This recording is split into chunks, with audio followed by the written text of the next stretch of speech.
తమ సమస్యలను పరిష్కరించాలని రాజానగర్ నియోజకవర్గంలోని అంగన్వాడీ టీచర్లు, ఆయాలు ఎమ్మెల్యే బత్తుల బలరామకృష్ణకు విజ్ఞప్తి చేశారు. ఈ మేరకు ఈ రోజు కలిసి వినతిపత్రం సమర్పించారు.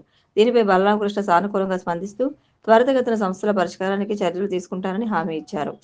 ముఖ్యమంత్రి చంద్రబాబు నాయుడుపై అనుచిత వ్యాఖ్యలు చేసిన కేసులో రాజమహేంద్రవరం సెంట్రల్ జైల్లో రిమాండ్లో ఉన్న మాజీ మంత్రి అంబటి రాంబాబును గుంటూరులో కోర్టులో హాజరుపరిచేందుకు ఈ రోజు ఉదయం గుంటూరు తరలించారు. అంబటి రాంబాబుపై గతేడాది నవంబర్లో వైద్య కళాశాల పీపీపీ విధానానికి వ్యతిరేక ఆందోళనకు సంబంధించి నమోదైన కేసులో తాజాగా పోలీసులు పీటీ వారెంట్ దాఖలు చేశారు. మరోవైపు చంద్రబాబుపై అనుచిత వ్యాఖ్యల కేసుకు సంబంధించి అంబటి రాంబాబు బెయిల్ పిటిషన్, పోలీసుల కస్టడీ పిటిషన్ పైన కోర్టులో విచారణ జరగనుంది.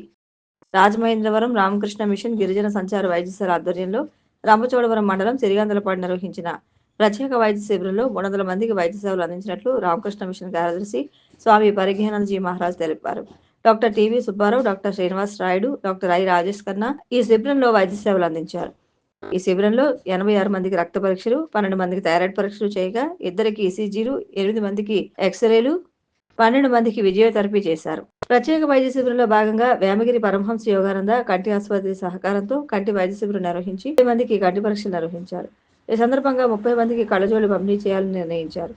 9 మందిని కంటి ఆపరేషన్ల నిమిత్తం వేమగిరిలోని పరమహంస యోగానంద కంటి ఆసుపత్రికి తరలించారు.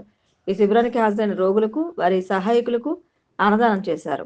రామకృష్ణ మిషన్ వైద్య సేవల సమన్వయకర్త కానుమూని శ్రీనివాస్, వాలంటీర్ దాసరి పెద్దప్పారావు, వెంకట శివకృష్ణ ఈ శిబిరంలో పాల్గొన్నారు.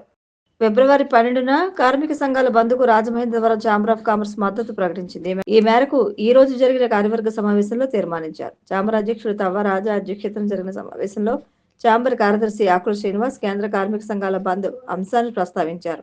వర్తకుల శ్రేయస్సు దృష్ట్యా ఆ రోజున దుకాణాలు మూసివేయాలని ఛాంబర్ పిలుపునిచ్చింది.